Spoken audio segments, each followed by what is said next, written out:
Hello बच्चों, मेरा नाम है अमन और अमन्स मैथमेटिका के इस नए वीडियो में आप सभी का स्वागत करता हूं। और आज के इस क्लास में हम लोग CHS एंट्रेंस क्लास 6 के ऊपर क्लास स्टार्ट करेंगे। ठीक है, तो आज के जो मैंने पेपर चूज़ किया है वो है साल 2011 का 2011 में जो पेपर आया था उस पेपर के मैथमेटिक्स के क्वेश्चन को आज हम लोग सॉल्व करेंगे। और जैसा कि हम लोग जानते हैं कि CHS एंट्रेंस क्लास 6 में सिर्फ 20 क्वेश्चन होते हैं मैथ्स में, तो आज हम लोग 2011 में आए उन 20 क्वेश्चंस को सॉल्व करेंगे और जानेंगे कि वो क्वेश्चंस कैसे थे, हार्ड थे, इजी थे या करने लायक नॉर्मल थे, कैसे थे। तो चलिए वीडियो को शुरू करते हैं बिना समय गंवाए हुए। और आप लोग अपनी अपनी कॉपी पेन लेकर बैठ जाइए क्योंकि क्वेश्चंस को नोट डाउन करना बहुत ज़रूरी है। तो जो क्वेश्चन मैं बताऊंगा उन क्वेश्चंस को आप नोट डाउन करिएगा, उसके आंसर्स जो मैं लिखूंगा सॉल्यूशन उन सबको भी आप नोट डाउन करिएगा। तो चलिए बिना समय गंवाए हुए अपने वीडियो को स्टार्ट करते हैं। और आप सबसे एक उम्मीद करता हूं कि आप जब यहाँ पढ़ने के लिए बैठ रहे हो तो अपने फुल कंसंट्रेशन को आप इस पे लगाना, कहीं और नहीं। अगर आप यहाँ पर मतलब वीडियो को देख रहे हो, इस क्लास में आप हो, तो आप फुल कंसंट्रेशन से इस वीडियो को देखना कि कैसे क्या क्या होता है, क्योंकि CHS एंट्रेंस इतना ईजी नहीं होता है सबके लिए, लेकिन ये भी नहीं कह सकते कि हार्ड होता है। ईजी का मतलब क्या होता है ना कि बच्चे इस पर ध्यान नहीं देते और वो बहुत ज़्यादा भटक जाते हैं। वरना CHS एंट्रेंस बिल्कुल हार्ड है नहीं अगर उसके लेवल की बात की जाए तो। और हार्ड का जो हवा बना दिया गया है वो सिर्फ बच्चों के द्वारा बना दिया गया है क्योंकि इसमें नंबर ऑफ़ स्टूडेंट्स बहुत ज़्यादा होते हैं, जो एप्लीकेंट्स होते हैं बहुत ज़्यादा होते हैं जो फॉर्म भरते हैं, तो इसलिए इसको बस एक हवा बना दिया गया, वरना ये बहुत ईजी है। तो चलिए अपनी वीडियो को स्टार्ट करते हैं। आज का जो हमारा वीडियो है वो CHS एंट्रेंस 2011 के मैथ्स के क्लास 6 के ऊपर मैंने बनाया है, जिसमें टोटल 20 क्वेश्चंस होते हैं, मैंने आपको पहले ही बता दिया है। तो अपने सबसे पहले क्वेश्चन की ओर बढ़ते हैं। जो हमारा सबसे पहला क्वेश्चन है उसमें लिखा है द प्रोडक्ट ऑफ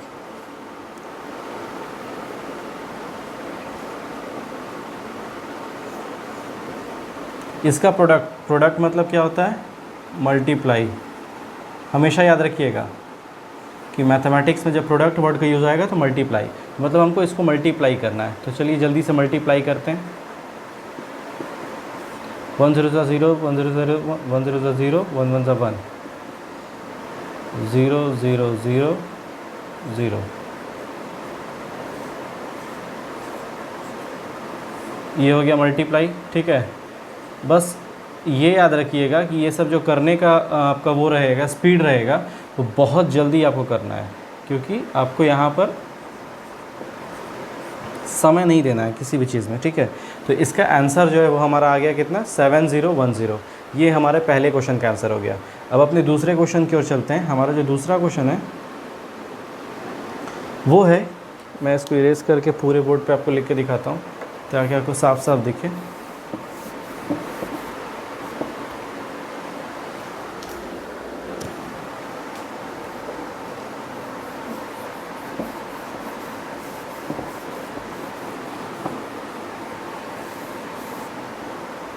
जो दूसरा क्वेश्चन है हमारा, total weight of 12 babies is.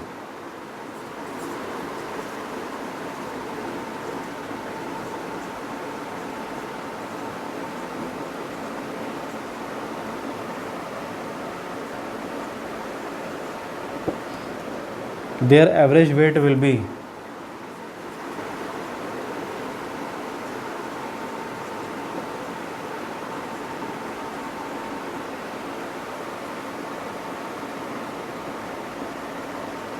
कहा गया है total weight of 12 babies is 33 kg। तो हम लोग याद करिए एवरेज कैसे निकालते हैं। मैंने पहले ही बताया था कि टोटल नंबर यहाँ पे लिखते हैं, जो टोटल वेट होगा, टोटल एज होगा, ये सब यहाँ पे लिखेंगे।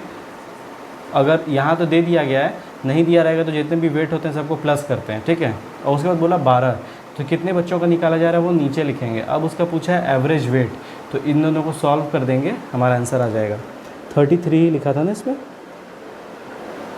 हाँ 33 लिखा था। अब इसको सॉल्व कर देंगे तो हमारा एवरेज वेट जो है यहाँ का वो आ जाएगा। चलिए सॉल्व करते हैं। 2 बार में आएगा 24, इधर बचेगा 9, पॉइंट लगाएंगे 90, तो 12 के टेबल में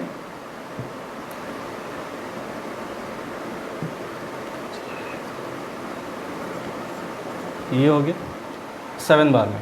अब उसके बाद में 6 बार में आएगा 6 बार में आएगा 72, अब 5 बार में आएगा 60। तो इसका जो आंसर आया 2.75, एवरेज वेट जो हो गया ये हो गया 2.75। हमेशा याद रखिए कि जब भी हम किसी चीज़ का एवरेज निकालते हैं, तो जैसे कि अगर हमें बोला गया कि हमारे क्लास के 5 बच्चे हैं, ABCD E इनका नाम है, उनका वेट जो होगा सपोज़ करो 2 kilo, 3 kilo, 5 kilo, 8 kilo, 1 kilo, ये वेट था उनका टोटल। तो इसको हम ऐड कर लेंगे और ऐड करने के बाद अपॉन में नीचे 5 करेंगे, क्योंकि अपॉन में इसलिए 5 करेंगे क्योंकि ये ऊपर टोटल वेट हो गया, टोटल नंबर, और नीचे कितने लोगों का निकालना था उसका नंबर। वैसे ही टोटल वेट यहाँ पे हो गया और 12 लोगों का निकालना था, इसलिए नीचे अपॉन में 12 कर दिया हमने। ठीक है, ये हो गया। अब हमारा इसके बाद 2 क्वेश्चन सॉल्व हो गया। और तीसरा क्वेश्चन है हमारा, तीसरे क्वेश्चन को ध्यान से देखिएगा।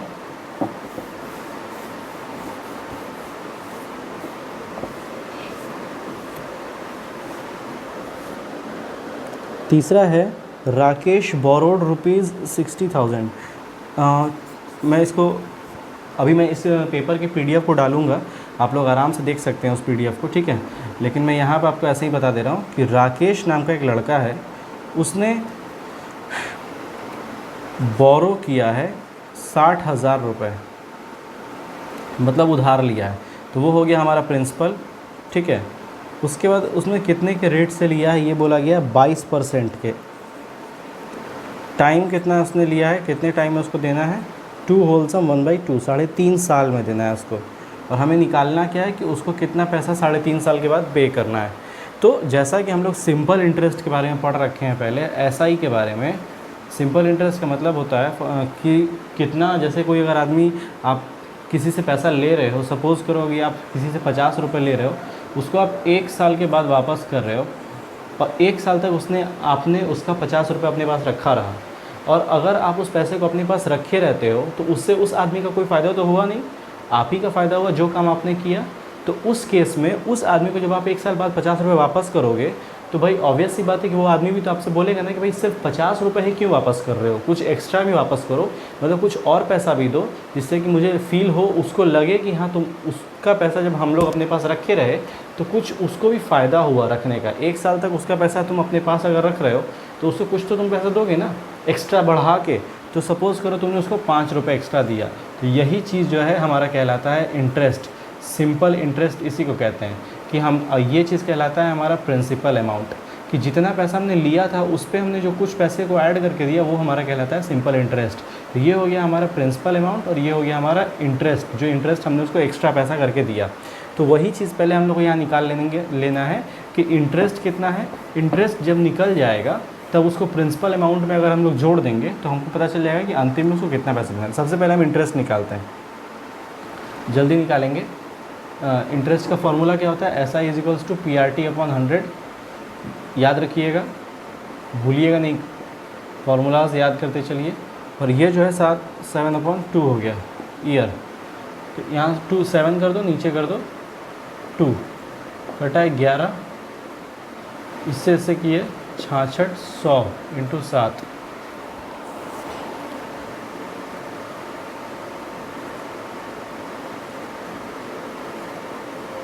देखिए इतना पैसा 46,200 रुपये अब उसको ऐसा ही भरना पड़ेगा। तो ये तो हो गया एक्स्ट्रा पैसा, और जितना देगा तो एक्स्ट्रा तो देगा ही, और जो लिया है वो भी तो देगा ना। तो उसी को जब टोटल जो जितना पैसा देगा उसी को हम कहते हैं अमाउंट। अमाउंट में निकालने के लिए SI + P करते हैं। तो हमारा SI है 46,200 प्लस P है 60,000।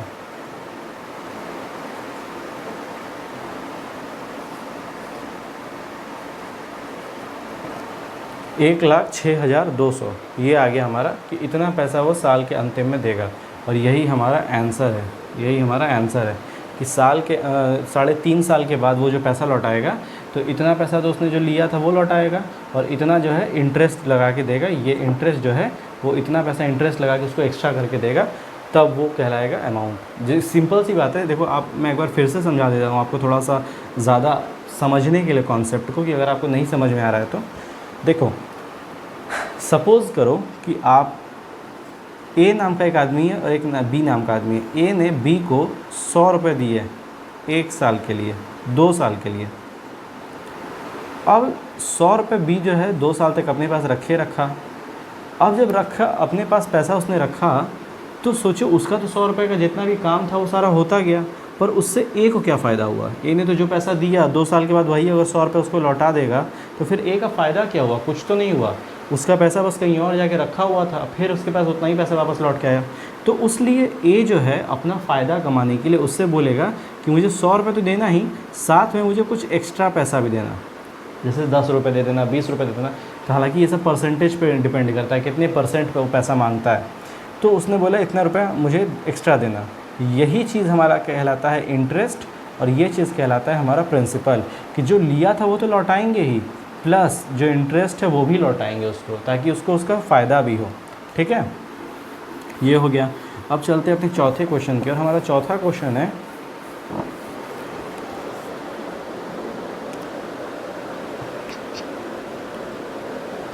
चौथे क्वेश्चन में डिवाइड करना है।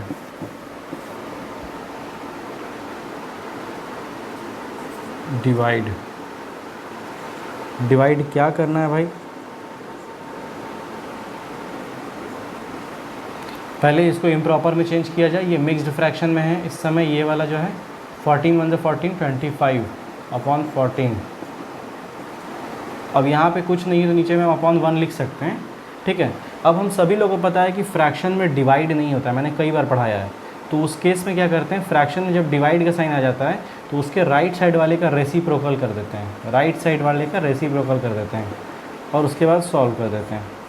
अब आप ध्यान से देखो तो ये 25 है, ये भी दोनों कट गया, और ये वाला साइन जो है रेसिप्रोकल करने के बाद मल्टीप्लाई में चेंज हो जाता है। यहाँ 1 हो गया, यहाँ 1 हो गया, 14 1 14, यही हमारा आंसर है। ठीक है, ये इस तरीके से डिवाइड करेंगे।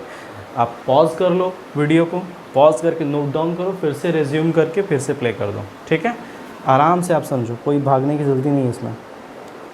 तो ये हो गया हमारा चौथा क्वेश्चन। अब हम चौथे से चलते हैं अपने पाँचवें पे। पाँचवा क्वेश्चन है कि how many lines can be drawn. पूछा गया है पाँचवें क्वेश्चन में कि अगर सपोज़ करिए मैं इस पेपर को डिस्क्रिप्शन बॉक्स में डाल दूंगा PDF में, आप लोग आराम से खोल के पूरे पेपर को देख सकते हो। तो कुछ ऐसा मत सोचना कि अभी मैं क्वेश्चन बहुत ज़्यादा लिख नहीं रहा हूँ तो आपको दिक्कत होगी, नहीं, मैं अभी तुरंत इसको आपको डिस्क्रिप्शन बॉक्स में डाल दूंगा। आप लोग इजीली उसको आराम से क्वेश्चन देखना और यहाँ से सॉल्यूशन पूरा समझते रहना।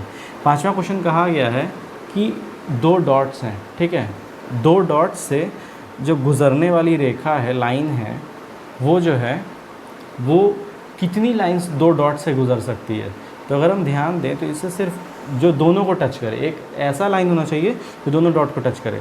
तो अगर ध्यान दो तो सिर्फ एक ही लाइन गुजर सकता है, क्योंकि और कोई भी लाइन गुजारोगे आप इधर से तो वो सिर्फ एक को ही टच करेगी, दूसरे को टच नहीं करेगी। तो इसका आंसर हो गया 1। सिर्फ एक लाइन ऐसा है जो कि 2 डॉट्स को टच करके निकल सकता है।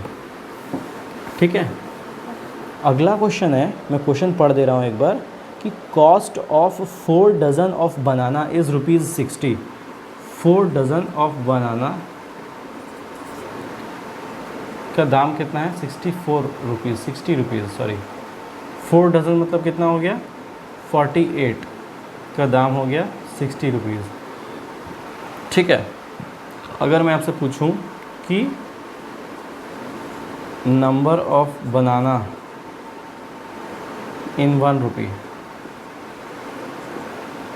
तो आप क्या करोगे? 48/60 करोगे, यही करोगे ना। यहाँ पे एक लिखना होगा 1, तो इसको आप नीचे भेज दोगे। तो ये हो गया 1 रुपये में इतने केले मिलेंगे। पूछा गया है कि सेम क्वेश्चन है कि कितने केले मिलेंगे 12.5 रुपये में, मतलब 12.5 रुपये में कितने केले मिलेंगे। तो 1 रुपये में जब इतने मिलेंगे तो इसमें अगर हम 12.5 का मल्टीप्लाई कर देंगे तो हमको पता चल जाएगा कि कितने केले मिलेंगे। ठीक है, यहाँ पर ये 100 लिख देंगे तो ये पॉइंट हट जाएगा ना। अब इसको सॉल्व करते हैं। ये कटा इससे, ये हो गया 25 बार में, ये हो गया 2 बार में, ये से कटा 24 बार में, 5 बार में 1 और 2, 12 बार में, 12 दूने कट गया, ये 2 5 ज़ा 10 10 केले मिलेंगे, 10 बनाना मिलेगा 12.5 रुपये में। 4 दर्जन बनाना जो है 60 रुपये का था, तो 1 रुपये में कितने मिलेंगे 848/60, और वैसे 12.5 रुपये में 12.50 रुपीज़ में कितने मिलेंगे 10 बनाना। ठीक है, अब 7वां क्वेश्चन देखिए।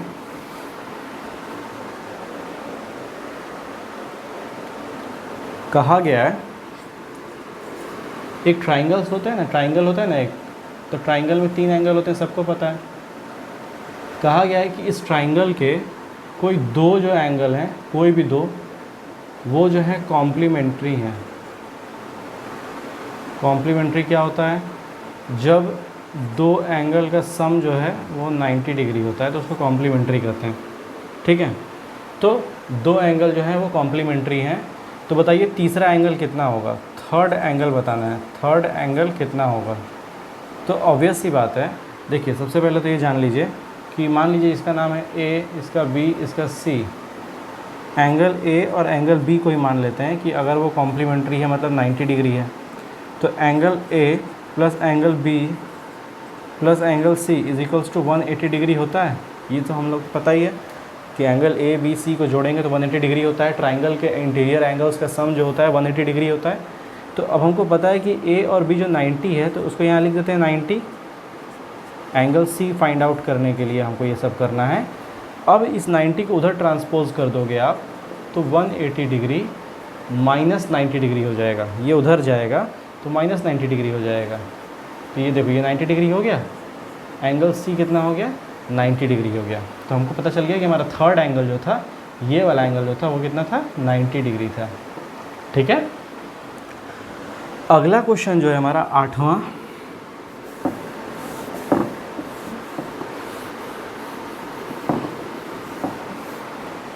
क्वेश्चन है हमारा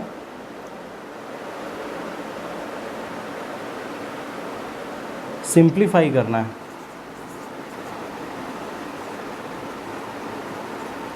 सिंप्लीफाई करना है, ध्यान से देखते चलिएगा। 18 divided by 6 minus 5 into 3 plus 18 minus 12 divided by 6 into 3, ऐसे ही है। ठीक है, इंटू 3। अब बॉडमास के रूल के हिसाब से सबसे पहले इसको और इसको सॉल्व करेंगे हम लोग। इधर हो गया 3, इधर हो गया 2, माइनस 5 इंटू 3 प्लस 18, यहाँ पे माइनस का साइन लग जाएगा क्योंकि यहाँ पे माइनस था, माइनस 2 इंटू 3। अब फिर बॉडमास का रूल लगाएंगे, तो पहले हम लोग इसको सॉल्व करेंगे फिर इसको करेंगे। माइनस 6 हो गया, इधर माइनस 15 हो गया। ठीक है, बॉडमास का फिर से रूल लगाएंगे, तो जो सेम साइन होगा उसको प्लस कर देंगे। तो ये दोनों सेम साइन है और ये दोनों सेम साइन है, तो तुम सबको प्लस कर दो। 18 को 3 से प्लस करेंगे 21 हो जाएगा, और 15 यहाँ पे, चलो इसको प्लस मत करो, इसको ऐसे ही लिख दो एज इट इज़। अब बॉडमास का रूल लगाएंगे हम लोग, तो सब्ट्रैक्ट होगा। 21 में 15 गया तो कितना बचेगा 6 बचेगा, तो यहाँ पे ये 6 आ गया, ये वाला उतर गया 6 में 6 क्या 0। तो हमको आंसर पता चल गया कि इसका जो आंसर आएगा वो कितना आएगा 0 आएगा। ठीक है, ये क्लियर हो गया। बॉडमास के रूल से सब कुछ सॉल्व हुआ है, डिवाइड हुआ है पहले, फिर मल्टीप्लाई हुआ है, फिर एडिशन हुआ है, फिर सब्ट्रैक्शन हुआ है, इस तरीके से। अब उसके बाद अगला जो क्वेश्चन है हमारा, आई डोंट नो नंबर कितना है, मैं फिर भूल गया number. Roman numeral for 199, Roman numeral for 1999। अब मैं आपको बता रहा हूँ, देखिए 2000 का जो रोमन न्यूमरल होता है वो होता है mm। ठीक है, 2000 का mm होता है। तो 2000 में अगर हम 1 माइनस कर रहे हैं तब मेरा 1999 बन रहा है, ये वाला। तो जब हम माइनस करते हैं 1 या जितना भी, तो उसका रोमन न्यूमरल जो होता है वो उसके आगे लिख देते हैं। तो mm लिखे हैं मतलब 2000। अब उसके अगर हम आगे एक i बना देंगे मतलब 1, तो ये हो गया कि 2000 में एक कम, तो ये हो गया 1999। इस तरीके से ये क्लियर हो गया कि IMM मतलब हो गया 1999। जब हम किसी में कुछ कम बताते हैं कि उसमें पहुंचने में कम होता है वो, जैसे कि 10 है 8 है तो 10 पहुंचने में 2 कम है, सपोज़ 2 कम है, ऐसा होता नहीं है 8 के वे में, तो इसका 8 का तो ये है ही। बट अगर सपोज़ करो कि अगर होता, लिखना होता हमें, तो यहाँ पर 10 है, x बनाते, x के पहले 2 लिख देते ऐसे, तो ये जो हो जाता है ये इसके इक्वल हो जाता है, x के पहले 2 मतलब 10 में 2 कम मतलब 8, ठीक है। लेकिन ऐसा होता नहीं है, ये बाकी बड़े नंबर्स के लिए अप्लाई होता है, ठीक है। फिर उसके बाद अब आता है अगला क्वेश्चन जो है कि अ मैन कवर 600 मीटर, एक आदमी जो है वो 600 मीटर चलता है, ठीक है। एक आदमी 600 मीटर चलता है 5 मिनट में, 5 मिनट में, ठीक है, टाइम। अब हमको उसका स्पीड बताना है किलोमीटर पर आवर में। ध्यान से देखो, आप यहाँ पे मीटर है या मिनट है, तो किलोमीटर पर आवर में तो है नहीं, तो सबसे पहले हम इसी को किलोमीटर में और इसको आर में कन्वर्ट कर लेते हैं। तो जब हम इसको किलोमीटर में कन्वर्ट करेंगे तो 600 में हमको 1000 का डिवाइड देना पड़ेगा किलोमीटर में कन्वर्ट करने के लिए, तो 0.6 किलोमीटर आ गया, ठीक है।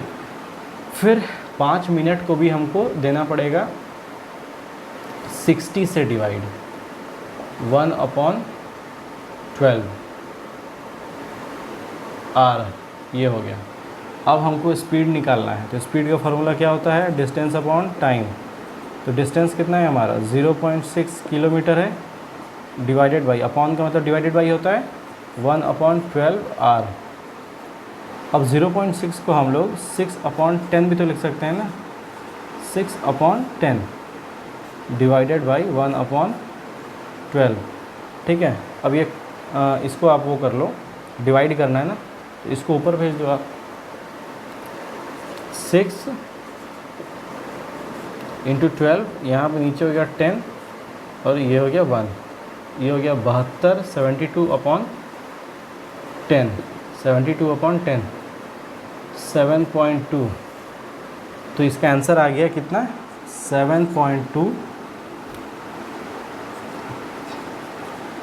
Kilometre per hour, 7.2 kilometre per hour.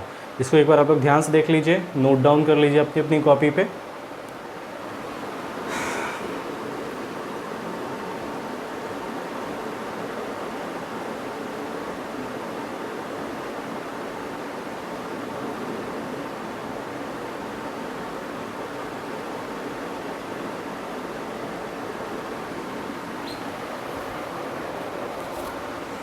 अगला क्वेश्चन जो है वो कहा गया है, 4 फ्रैक्शंस दे दिए गए हैं, बोला गया है कि उसमें सबसे छोटा कौन सा ये बताना है, ठीक है, सबसे छोटा कौन सा ये बताना है।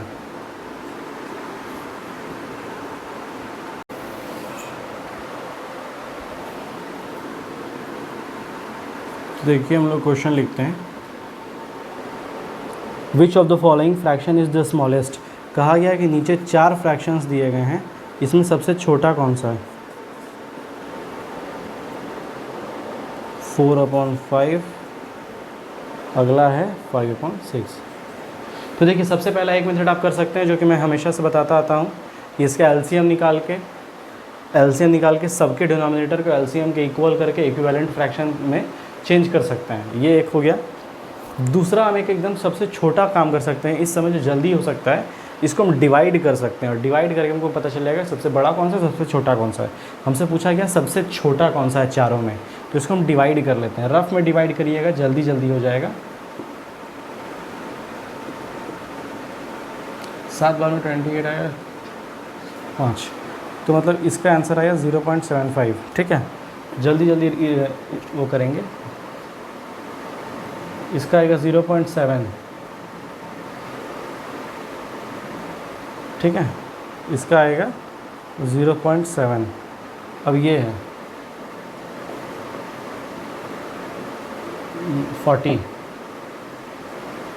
इसका आएगा 0.8,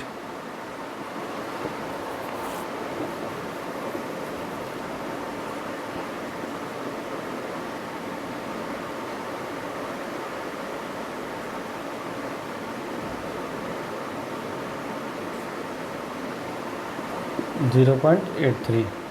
अभी चलता जाएगा आगे, ये अभी 3333 आता जाएगा। अब आप खुद से देखो और मुझे बताओ सबसे छोटा कौन सा है। ऑब्वियसली सबसे छोटा ये वाला है, तो इससे ये क्लियर हो गया कि सबसे छोटा कौन सा है, 7/10। सबसे छोटा 7/10 है, ठीक है। तो इस तरीके से हम लोग को ये पता चल गया। अगला क्वेश्चन है उस पर चलते हैं।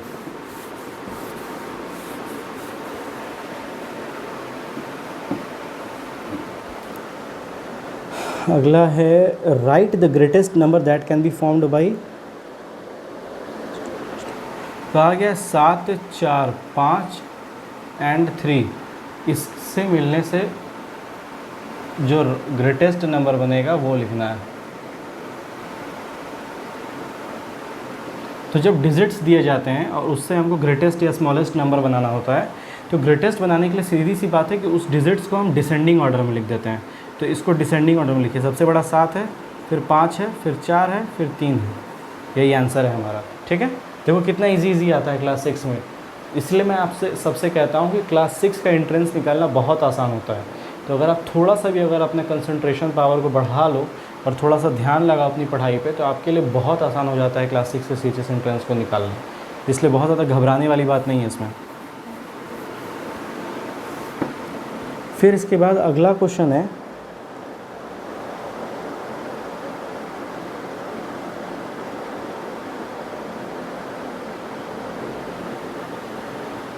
Find the diameter of the circle whose radius is.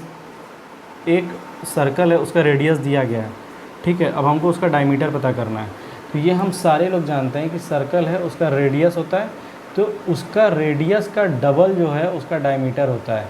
तो मतलब रेडियस जितना भी होगा, रेडियस 2 होगा तो डायमीटर कितना होगा, 4 होगा। तो ऐसे ही रेडियस अगर 3 है तो डायमीटर कितना हो गया, उसका डबल डायमीटर हो गया, उसका डबल 6 सेंटीमीटर। ये बहुत इजी सा क्वेश्चन है कि रेडियस दिया है तो डायमीटर उसका डबल हो जाएगा, डायमीटर दे दिया है तो रेडियस उसका आधा हो जाएगा, आंसर आ जाएगा इससे। अगला जो क्वेश्चन है उसमें कहा गया है कि एक शहर में मेल और फीमेल लोग रहते थे, मतलब आदमी औरत रहते थे। अब आपको उसका वो रेशियो दे दिया गया है कि उसका रेशियो जो है वो ये था, टोटल 8100 लोग रहते थे उस शहर में। तो हमको ये बताना है कि नंबर ऑफ फीमेल और मेल दोनों बताना है हमको, ठीक है। ध्यान से देखिए, अब हम लोग को जब रेशियो दिया जाता है, नंबर तो दिया नहीं गया है, बस टोटल दे दिया गया है, तो उस रेशियो में हम x वर्ड लगा सकते हैं, वेरिएबल। उस रेशियो को हम 23x प्लस 22x, मतलब ये मेल का हो गया ये वाला रेशियो और ये फीमेल का। तो इसको और इसको अगर हम जोड़ देंगे तो हमको टोटल मिल जाएगा ना, फीमेल और मेल, आदमी और औरत टोटल मिलाकर ही टोटल पॉपुलेशन बनेगा। तो मेल और फीमेल को दोनों को ऐड कर देंगे तो ये बन जाएगा हमारा total number of population in city. अब हम इसको सॉल्व करेंगे तो हमको x का एक वैल्यू आ जाएगा, उसी वैल्यू को हम फिर इसमें पुट कर देंगे। मैं दिखा रहा हूँ कैसे। 23 और 22 को जोड़ेंगे तो 45x आएगा। x को इधर ही रहने दीजिए और सारे कांस्टेंट को एक साइड राइट साइड में इज इक्वल्स टू के ट्रांसपोज कर दीजिए आप। 9 के टेबल से कटेगा 5 बार में, ये हो गया 900। x के टेबल में फिर अरे x इज इक्वल्स टू 900/5, ये घटा 1 बार में, 8 बार में 80। ये देखिए 180 आ गया, x का वैल्यू आ गया 180। अब 23x हमने माना था यहाँ पे मेल का, और फीमेल का माना था 22x मेल का और फीमेल का। इसका जो आंसर आएगा यही आंसर हो जाएगा।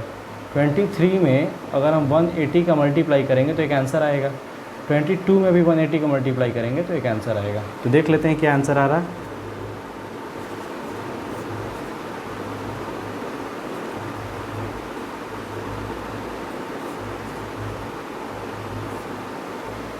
चार 140।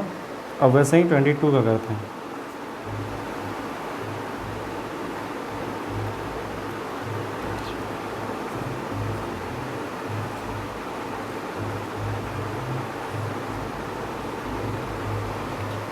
टू 960, ठीक है। ये हो गया ऊपर वाला मेल आ गया, ये हो गया फीमेल। अब दोनों को अगर ऐड कर दोगे आप यहाँ पे 0 0 9 1 10 1 11, इधर 1 सेकेंड 0 0 1 11 का 1 7, यहाँ पर कहीं गलती है।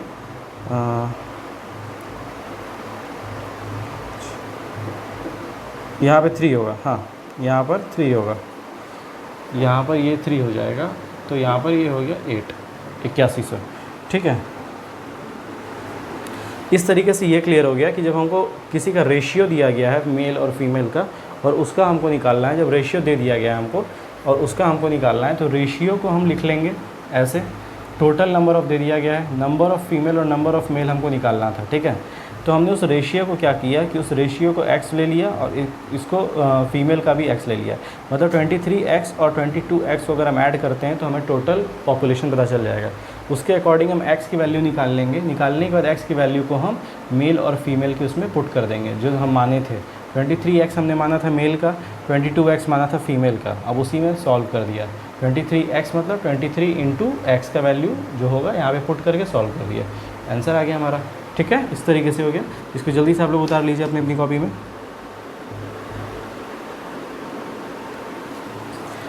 अगला क्वेश्चन है, कहा गया है कि 24 घंटे होते हैं ना पूरे दिन भर में, पूरे दिन भर में कितने घंटे होते हैं? 24 घंटे होते हैं, पूरे दिन भर में 24 घंटे होते हैं। उन 24 घंटों को सेकंड में कन्वर्ट करना है। मतलब आपसे किसी ने क्वेश्चन पूछा है कि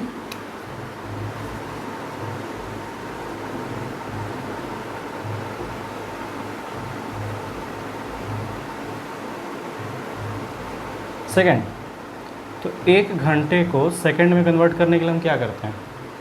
1 घंटे में 1 इंटू 60 करेंगे तो मिनट में कन्वर्ट होगा, क्योंकि 1 से 60 में जाएंगे तो ये मिनट में कन्वर्ट होगा। फिर 60 का करेंगे तो ये सेकंड में कन्वर्ट होगा। तो 3600 कितना हो गया? सेकंड, ये हो गया। अब उसी तरीके से अगर हम यहाँ 1 घंटे को हमने किया कन्वर्ट तो इतना आया, 24 का रख दो, अब इसकी जगह पे 24 रख दो, तो बस सेम काम करना है, 24 रख दो, उसके बाद जो आंसर आएगा बिल्कुल सेम।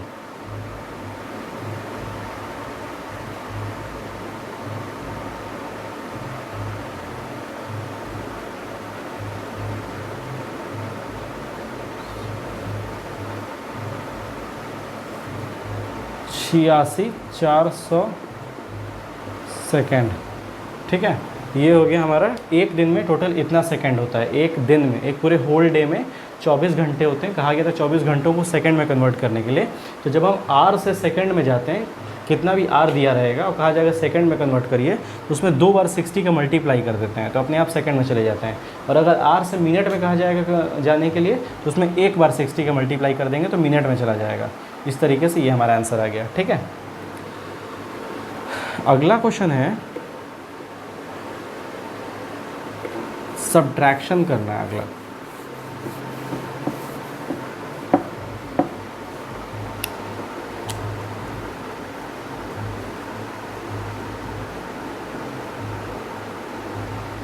ध्यान से देखिएगा।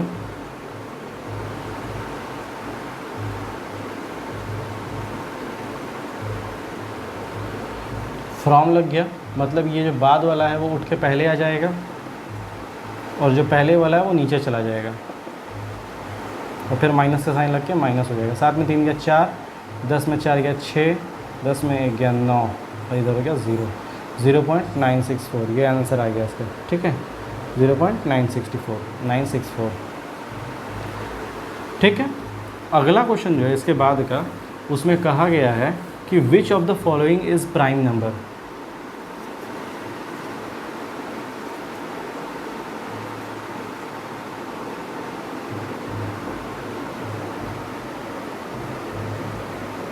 नंबर्स कौन कौन से हैं? 139, 111, 203, उसके बाद 161, ऐसे करके। ठीक है, ध्यान दीजिएगा आप लोग, ये इतने नंबर्स दिए गए हैं। तो हम क्या करते हैं, हम चेक करना स्टार्ट करते हैं। पहले इसको चेक करते हैं, यहाँ से स्टार्ट करते हैं। इसको लास्ट में चेक करेंगे। कैसे चेक करेंगे? प्राइम नंबर का मतलब क्या होता है? जो खुद के टेबल में डिवाइड हो जाए और 1 से डिवाइड हो जाए और उसके अलावा किसी और से ना हो, तो हम चेक करते हैं इसको। तो इसको मैं चेक करता हूँ 3 से। 3 से जब मैंने चेक किया तो 3 बार में 9, 21, 7 बार में ये कट गया, मतलब ये 3 के टेबल में आता है। तो मतलब ये जो है ये नहीं होगा प्राइम नंबर। 203, अब मैं चेक करूँगा 203 को, तो 203 को मैं 7 के टेबल में चेक करता हूँ। एक्चुअली मैंने पहले कर रखा है इस क्वेश्चन को, इसलिए मैं एग्जैक्टली वही नंबर आपको बता रहा हूँ। मैं पूरा टाइम वेस्ट नहीं कर रहा हूँ, आपको वहाँ पर डिवाइड कर करके चेक करना पड़ेगा नीचे के नंबर से, 2 3 4 5 ऐसे कर करके, लेकिन मैं कर रखा हूँ तो मुझे पता है कि वो 7 से कटेगा। तो ये 7 से कट गया 2 बार में, 14, 63 9 बार में आ गया। मतलब ये भी जो है ये 7 के टेबल में आता है, तो ये भी प्राइम नंबर नहीं होगा। 161 भी 3 से कटेगा, ठीक है। 161 जो है हमारा 3 से कट जाएगा। 161 था, 161 ही था। एक सेकंड में बता रहा हूँ इसको, आप 3 से ना काट के 7 से काटिए। ये भी कट गया 7 से, ठीक है। तो ये भी 7 से कट गया। अब ये 3 जब कट गया, ये नहीं कटेगा, ये किसी के टेबल से नहीं कटेगा, तो यही हमारा प्राइम नंबर है, ठीक है। प्राइम नंबर का मतलब क्या होता है कि जिसके सिर्फ 2 फैक्टर होंगे, एक 1 होगा और एक होगा नंबर इटसेल्फ, मतलब वो खुद के टेबल से कटेगा। ये एक ऐसा नंबर है जो सिर्फ 1 के टेबल से कटता है और खुद के टेबल से कटता है, तो यही हो गया प्राइम नंबर। अगला है HCF निकालना है हमें। HCF किसका निकालना है?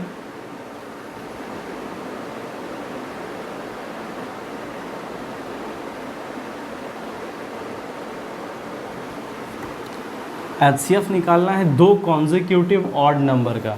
हमें 2 कॉन्जिक्यूटिव ऑड नंबर्स लेने हैं। कॉन्जिक्यूटिव का मतलब होता है एक के बाद एक, मतलब एक के बाद एक लगातार। जैसे एक के बाद तुरंत 2 आता है, 2 के बाद 3 आता है, तो 1 और 2 कॉन्जिक्यूटिव हो गया। तो हमें 2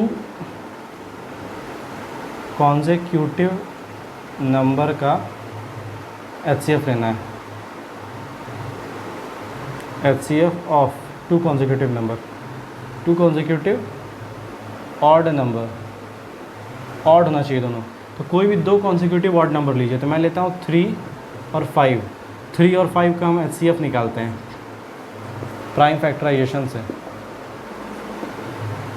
अब आप देखिए 3 और 5,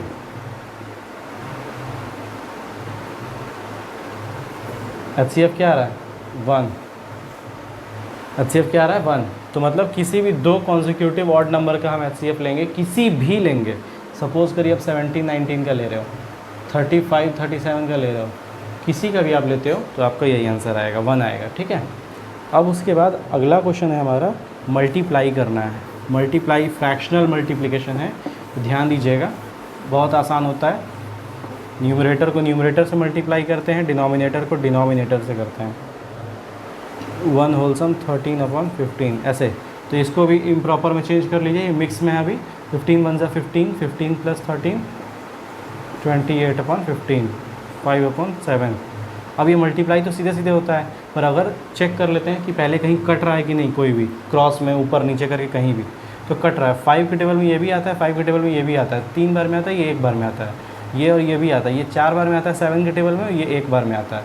तो ऊपर हो गया 4, नीचे हो गया 3, तो ये हो गया हमारा इसका आंसर मल्टीप्लिकेशन का, ठीक है। ध्यान से देख लीजिए कि मिक्स फ्रैक्शन में रहता है तो उसको इम्प्रॉपर में चेंज कर लेते हैं, और क्रॉस में ऊपर नीचे ऊपर नीचे ऊपर नीचे ऊपर नीचे ऐसे करके कटता भी है कि सेम नंबर के किसी भी टेबल से कट सकता है, ऊपर नीचे काट देते हैं उसको, ठीक है। अगला है हमारा HCF निकालना है 18 27 और 36 का। आप लोग देख लीजिए इसको एक बार।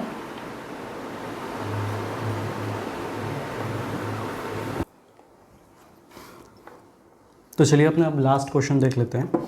लास्ट क्वेश्चन जो हम लोगों को कहा गया है इसमें, वो ये कहा गया है कि फाइंड द LCM ऑफ,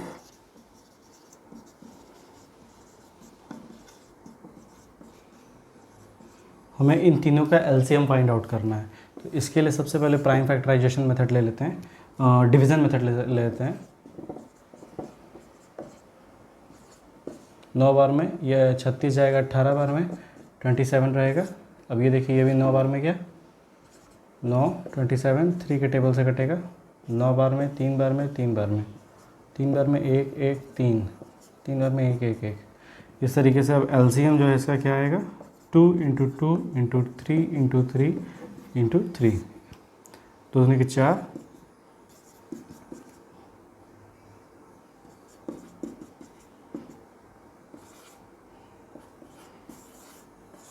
108। तो इस तरीके से इसका LCM आ गया। तो बस आज के लिए इतना ही। आज के इस CHS 2011 के पेपर के लिए मैंने जितने 20 क्वेश्चंस को चुने थे वो सारे 20 क्वेश्चंस मैंने सॉल्व करके आपको दिखा दिए हैं। सारे कॉन्सेप्ट मैंने अच्छे से समझाए हैं अपने साइड से। अब ये मैटर करता है कि आपको समझ में आया कि नहीं। तो अगर आपको कोई भी डाउट हो तो आप मुझे प्लीज़ इन्फॉर्म करें जल्दी से जल्दी, ताकि मैं उस पर अगले वीडियो में उस क्वेश्चन को भी लाके दोबारा से वो क्लियर कर सकूं। और इसके नीचे मैंने अपना एक PDF डाल दिया है 2011 के पेपर का, उसको भी आप चेकआउट कर सकते हैं। और फिर बस आज के लिए इतना ही। अब मिलते हैं अपने अगले CHS के वीडियो में, जिसमें हम लोग किसी और साल के पेपर को सॉल्व करेंगे और उसके कॉन्सेप्ट को क्लियर करेंगे। Thank you.